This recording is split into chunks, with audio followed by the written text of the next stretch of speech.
Hi friends, இப்போ நம்ம பிரெட்டில் ஜாமுன் எப்படி பண்ணலாம் அப்படிங்கிறத பற்றி தான் பார்க்க போகிறோம். வாங்க பார்க்கலாம். அதுக்கு பிரெட்டை வந்து நல்லா மிக்சியில் போட்டு அரைச்சி வச்சுக்கோங்க.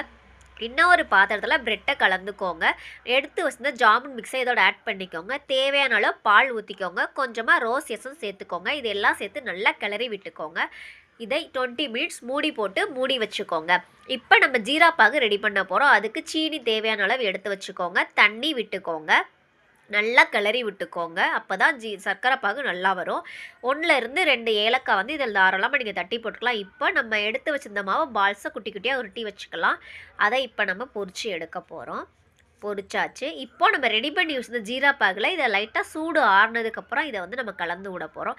அவ்வளோதான், ஜாமுன் ரெடி ஆயிடுச்சு. இது 1 மணி நேரம் இல்லை 2 மணி நேரங்கள் சாப்பிட்டீங்கன்னா செம்மையாக இருக்கும். ட்ரை பண்ணி பாருங்கள். சேனலை சப்ஸ்கிரைப் பண்ணிவிட்டு பாருங்கள். அப்போ தான் நாங்கள் போடுற வீடியோ உங்களுக்கு உடனுக்குடன் நோட்டிஃபிகேஷனில் வரும். இது கடையில் சாப்பிட்ற ஸ்வீட்டு மாதிரியே ரொம்பவே டேஸ்ட்டாக இருக்கும்.